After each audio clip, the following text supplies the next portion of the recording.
ওং নমঃ শিবায়, ওং নমঃ শিবায়। আর শাস্ত্র বলছে এই মাসে আমাদের সামান্য কিছু কার্যে ভগবান শিবের কৃপায় জীবন ধন্য হয়ে যায়। আর যে সমস্যায় আমরা বহু দিন ধরে আটকে রয়েছি তা মহাদেবের কৃপায় সহজেই পার হয়ে যায়। কারণ বাবা যে ভোলানাথ, আর ভক্তের সামান্য একটি ভক্তিতে আর তিনি দু হাত ভরে ভক্তদের কৃপা সৌভাগ্যে ভরিয়ে দেন তিনি। এবং এই মাসে কিছু সামান্য ভুলেও কিন্তু বাবা রুষ্ট হয়ে যায়। তাই বন্ধুরা, শ্রাবণ মাস চলাকালীন আপনারা এই কার্যগুলি করবেন না। আর শ্রাবণ মাসের সোমবারগুলি আপনারা এই খাবার খাবেন না। আর যদি চান যে আপনাদের ওপর স্বয়ং মহাদেবের কৃপা হোক আর ভগবান শিবের কৃপায় আপনাদের সকল মনোবাসনা পূর্ণ হোক, তাহলে অবশ্যই আপনারা ভিডিওটি পুরো দেখুন। কারণ আজকের এই ভিডিওতে আমরা জানবো যে শ্রাবণ মাসে যদি আপনারা আপনাদের বাড়িতে স্বয়ং মহাদেবের কৃপা হয় বা বাড়িতে আগমন হয়, তাহলে আপনারা কোন সংকেতগুলি অবশ্যই পাবেন। তাই বন্ধুরা, পুরো ভিডিওটি দেখতে কিন্তু আপনারা একদমই ভুলবেন না। বন্ধুরা, যদি এই শ্রাবণ মাসে কোনো ব্যক্তি এই 5টি সংকেত পেয়ে থাকেন, তবে বন্ধুরা এর মানে সেই ব্যক্তির বাড়িতে স্বয়ং মহাদেবের আগমন হয়েছে। হ্যাঁ বন্ধুরা, ভক্তের ডাকে ভগবান স্বয়ং ভক্তের বাড়িতে আসতে হয়। আর তিনি তো ভোলানাথ, আর ভক্ত তার ভক্তি করবে, তিনি তা আসবেন না, তা এমনটা হতেই পারে না। তাই ভগবান শিব সেই বাড়িতে আসার আগে তিনি তার ভক্তদের বিভিন্ন রকমের সংকেত দেন।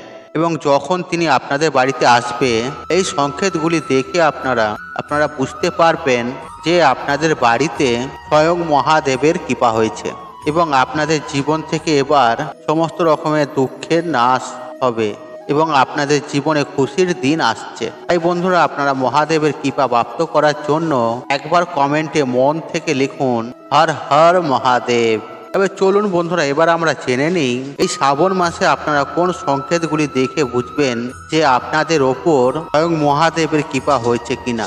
নাম্বার 1, বন্ধুরা, যদি এই শ্রাবণ মাসে যখন আপনারা ভগবান শিবের পুজো অর্চনা করছিলেন, তখন যদি আপনাদের শিবলিঙ্গের আশেপাশে কালো রঙের পিঁপড়ে দেখতে পান এবং তারা যদি আপনাদের ঠাকুর ঘরে বা শিবলিঙ্গের আশেপাশে ঘোরে, এর মানে বুঝবেন আপনাদের শিবলিঙ্গ এবার জাগৃত হয়ে গেছে। মানে আপনাদের বাড়ির শিবলিঙ্গে শিব তত্ত্বের প্রবেশ ঘটেছে, যা আমরা এত জ্ঞানী হওয়ার সত্ত্বেও তা অনুভব করতে পারি। কিন্তু সামান্য একটি পিঁপড়ে তা অনুভব করেছে। আসলে বন্ধুরা, পিঁপড়ে আমাদের আশেপাশে থাকা এনার্জি বা প্রকৃতিতে হওয়া কিছু ঘটনা তারা আগে থেকেই অনুভব করতে পারে। যেমন দেখবেন, বৃষ্টি হওয়ার আগেই পিঁপড়ে বোঝা যায়। যখন শিবলিঙ্গে শিব তত্ত্বের প্রবেশ হয়, তখন পিঁপড়ে বা এই সমস্ত জীবেরা শিবলিঙ্গের আশেপাশে ঘোরে। নাম্বার 2, আর বাড়িতে গরুর আগমন হওয়া বা নন্দী মহারাজের আগমন হওয়া। বন্ধুরা, নন্দী মহারাজ হলেন ভগবান শিবের দ্বার রক্ষক এবং ভগবান শিবের পরম ভক্ত। এর জন্য প্রত্যেক শিব মন্দিরের বাইরে নন্দী মহারাজ বিরাজ করেন। মানা হয় যেই বাড়িতে ভগবান শিবের আগমন হয় আর সেই বাড়িতে সবার প্রথমে নন্দী মহারাজ আসেন। তাই যদি বন্ধুরা আপনাদের বাড়িতে গরু বা নন্দী মহারাজকে দেখতে পান, অন্তত রুটি ও জল দিতে একদমই ভুলবেন না। এবং এই মাসে যদি নন্দী মহারাজকে মিষ্টি মুখ করানো যায়, আর এতে ভগবান শিব বন্ধুরা খুবই প্রসন্ন হন। ফলে আমাদের মনের বাসনা তিনি তাড়াতাড়ি পূর্ণ করে দেন। নাম্বার 3, বন্ধুরা, যদি আপনারা এই শ্রাবণ মাসে হঠাৎই স্বপ্নে শিবলিঙ্গ বা ভগবান শিবকে দেখতে পান, বন্ধুরা এর মানে আপনাদের ওপর স্বয়ং মহাদেবের কৃপা হয়েছে।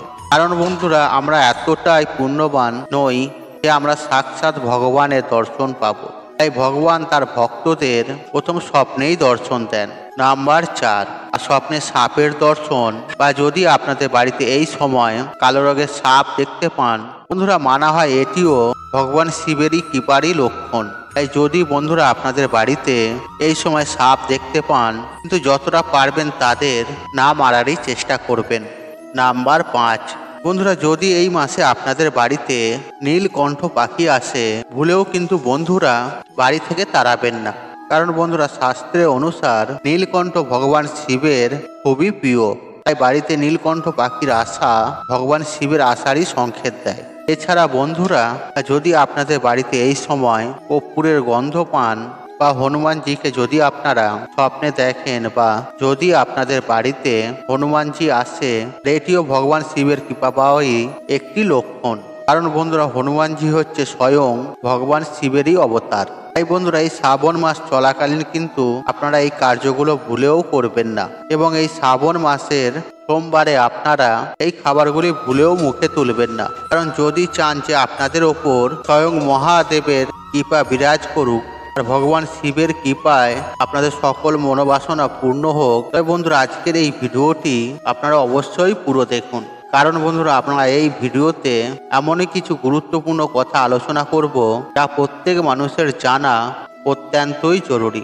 তাই বন্ধুরা ভিডিওতে একটি লাইক করে কমেন্টে হর হর মহাদেব অবশ্যই লিখুন। বন্ধুরা ভগবান শিবের পুজো অর্চনার জন্য এই শ্রাবণ মাস সর্বশ্রেষ্ঠ মাস মানা হয়। কারণ বন্ধুরা এই মাসে ভগবান শিব নিজের ভক্তদের বাড়িতে আসেন এবং ভক্তদের মনের কথা ও মনের বাসনা শোনেন। যারা এই মাসে ভগবান শিবের নামে সোমবারে অন্তত একটি বেলপাতা শিবলিঙ্গে অর্পণ করে তাদের মনোবাসনা স্বয়ং ভগবান শিব শোনেন। কারণ বন্ধুরা ভগবান শিব হলেন স্বয়ং ভোলেনাথ।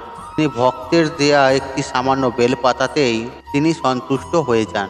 আবার কিছু সামান্য ভুলেও বন্ধুরা তিনি রুদ্র রূপ ধারণ করেন এবং সেই ব্যক্তির ওপর তিনি কখনো কৃপা করেন না। তাই বন্ধুরা এই শ্রাবণ মাস চলাকালীন আপনারা এই কার্যগুলি করবেন না, নইলে আপনাদের পরিবারের ওপর কিন্তু বন্ধুরা এর প্রভাব অবশ্যই পড়বে।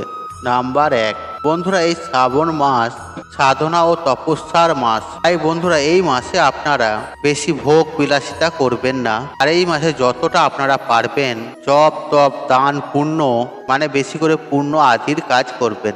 নাম্বার 2, বন্ধুরা এই মাসে আমাদের চুলদাড়ি কাটা উচিত নয়। এছাড়াও বন্ধুরা এই সময় আমাদের নখও কাটতে নেই, কিন্তু যদি আপনাদের কাটতেই হয় তবে বন্ধুরা আপনারা সোমবার দিনটি ছেড়ে যে কোনো দিনই এই কার্যটি করতে পারেন, কিন্তু বন্ধুরা আপনারা সোমবার এই কার্যগুলি করবেন না। নাম্বার 3, বন্ধুরা এই মাসের সোমবারে সকাল সকাল ঘুম থেকে উঠে বাবার মাথায় জল ঢালুন। যদি পারেন তো আপনারা যে কোনো একটি শিব মন্দিরে গিয়ে শিবলিঙ্গে জল অর্পণ করুন। এবং যদি বন্ধুরা আপনাদের বাড়িতে এই মাসে কোনো গরিব দুঃখী আসে, বন্ধুরা ভুলেও কিন্তু তাকে খালি হাতে ফেরাবেন না।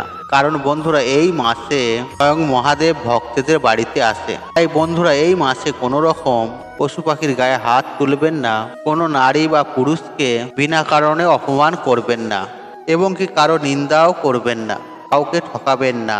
মা বাবা গুরুজনকে এই মাসে ভুলেও দুঃখ দেবেন না। যতটা পারবেন আপনারা এই মাসে পশু পাখিদের সেবা করবেন আর অসহায় মানুষদের সাহায্য করুন। কারণ বন্ধুরা ভগবান শিবকে স্বয়ং পশুপতিনাথ বলা হয়। তাই বন্ধুরা এই কার্যে ভগবান শিব খুবই প্রসন্ন হন। নাম্বার 4, বন্ধুরা এই শ্রাবণ মাস চলাকালীন কিন্তু আপনারা ভুলেও বেগুন খাবেন না। কারণ বন্ধুরা এই মাসে বেগুনে বিভিন্ন রকমের পোকা উৎপন্ন হয়, যা আমাদের শরীরে গিয়ে নানা রকম রোগ উৎপন্ন করতে পারে। তাই বন্ধুরা এই মাসে আপনারা বেগুন খাওয়া থেকে বিরত থাকুন, এবং আপনারা এই মাসে সোমবারে কোনো রকম আমিষ খাবেন না, পেঁয়াজ রসুন খাবেন না, এবং কোনো রকমের মদ্যপান বা নেশা ভাঙ করবেন না। যদি আপনাদের শরীর ভালো থাকে তবে বন্ধুরা আপনারা এই মাসের যে কোনো সোমবারে ভগবান শিবের নামে আপনারা উপোসও করতে পারেন। এতে বন্ধুরা মহাপুণ্যের প্রাপ্তি হয়। বন্ধুরা আপনি কি জানেন স্বপ্নশাস্ত্রে এমন কিছু স্বপ্নের ব্যাপারে বলা হয়েছে যা আমাদের জীবনে খুশির সংকেত দেয়। হ্যাঁ বন্ধুরা, মা লক্ষ্মীর কৃপা প্রাপ্ত হওয়ার আগে, মায়ের কৃপায় মনোবাসনা পূর্ণ হওয়ার আগে মা সন্তানদের এই স্বপ্নগুলি দেখান। কিন্তু এই স্বপ্নগুলি ব্যাপারে বলা হয় যতটা সম্ভব এই স্বপ্নগুলিকে গোপন রাখাই ভালো, তাহলে খুব তাড়াতাড়ি স্বপ্নের ফল জীবনে দেখতে পাওয়া যায়। তবে চলুন বন্ধুরা এবার আমরা জেনে নেই 6টি লাকি স্বপ্নের ব্যাপারে, যা আপনারা ভুলেও কিন্তু কাউকে বলবেন না। বন্ধুরা স্বপ্ন শাস্ত্রে অনুসার স্বপ্নে মা লক্ষ্মীর দর্শন করা জীবনে সুখ শান্তির আগমনের বিশেষ সংকেত দেয়। তাই যদি আপনার স্বপ্নে সাক্ষাৎ মা লক্ষ্মী আসেন তাহলে ভাববেন আপনার জীবনে বা সুখ শান্তিতে ভরে উঠবে, আর আপনার যে মনোবাসনা বাকি রয়েছে তা মায়ের কৃপায় পূর্ণ হবে। এছাড়াও স্বপ্নে যদি আপনি মন্দিরে গেছেন বা কোনো মন্দিরের দর্শন করেন এবং সেই রাতে বাস্তবে সেই মন্দির ভ্রমণ করেছিল, এমনটা তারাই করতে পারে যার ওপর কোনো দেব দেবীর আশীর্বাদ রয়েছে। নাম্বার 2, স্বপ্নে ইঁদুর দেখ। বন্ধুরা ভগবান শ্রী গণেশের আশীর্বাদ প্রাপ্ত করার আগে, মান সম্মান যশ বৃদ্ধির আগে এমন স্বপ্ন আসে। হতে পারে প্রভু শ্রী গণেশের আশীর্বাদ আপনার জীবনে দুঃখ, দারিদ্রতা, কষ্ট খুব তাড়াতাড়ি দূর হবে। তাই প্রথম পূজ্য ভগবান শ্রী গণেশের কাছে নিজের মনোবাসনা জানান।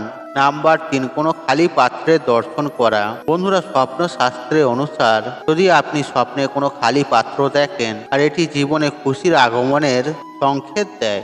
এছাড়াও এই খালি পাত্র ভবিষ্যতে ধন সম্পত্তির প্রাপ্তির সংকেত দেয়। আর যদি আপনার মনে খালি বাসনা রয়েছে যা এখনো পূর্ণ হয়নি, তা পূর্ণ হওয়ারও প্রতি সংকেত দেয়। নাম্বার 4, স্বপ্নে কচ্ছপ দেখা। বন্ধুরা, স্বপ্ন শাস্ত্রে অনুসার আর স্বপ্নে কচ্ছপ দেখা খুবই ভালো সংকেত মানা হয়।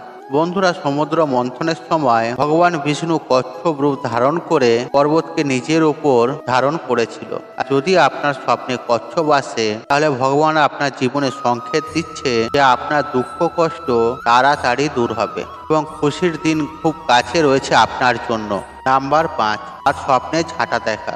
বন্ধুরা, আমাদের হিন্দু শাস্ত্রে অনুসার ঝাঁটাকে মা লক্ষ্মীর প্রতীক বলে মনে করা হয়। আর ঝাঁটা আমাদের বাড়ির অলক্ষ্মীকে বিদায় করে। তাই স্বপ্নে ঝাঁটা দেখার মানে জীবন থেকে আপনার এবার দুঃখ দারিদ্রতা দূর হবে। নাম্বার 6, গরুর গোবর দেখা বা গোবর দিয়ে ঘুঁটে তৈরি করতে দেখা। বন্ধুরা, স্বপ্নের শাস্ত্রে অনুসার আর এমন স্বপ্ন দেখার মানে আপনার ভবিষ্যৎ খুব তাড়াতাড়ি চমকাতে চলেছে, মানে আপনি জীবনে খুব তাড়াতাড়ি উন্নতি করবেন। তাই বন্ধুরা, এই শ্রাবণ মাস চলাকালীন আপনারা যদি এই সংকেতগুলি পান, তাহলে বুঝবেন স্বয়ং দেবাদিদেব মহাদেব এবং মাতা লক্ষ্মী আপনার গৃহে প্রবেশ করতে চলেছে এবং এই খাবারগুলি ভুলেও খাবেন না এই শ্রাবণ মাস চলাকালীন। বন্ধুরা, আশা করছি এই ভিডিওটি আপনাদের ভালো লেগেছে। তাহলে ভিডিওতে একটি লাইক করুন, একটি কমেন্ট করুন, একটি শেয়ার করুন এবং বন্ধু বান্ধব আত্মীয়জনদের সাথে শেয়ার অবশ্যই করুন। মনে রাখবেন, আপনার একটি শেয়ার অনেক মানুষকে উপকৃত করে তুলতে পারে। আপনি যদি আমার চ্যানেলে নতুন হয়ে থাকেন, তাহলে চ্যানেলটি অবশ্যই সাবস্ক্রাইব করুন এবং পাশে থাকা অন রাখুন, কারণ নিত্য নতুন ভিডিও সবার আগে দেখার জন্য। ঈশ্বর আপনার মঙ্গল করুক। আপনি সুস্থ থাকুন, নিরোগ থাকুন, আপনার দিন মঙ্গলময় হোক। হরে কৃষ্ণ কৃষ্ণ কৃষ্ণ হরে হরে।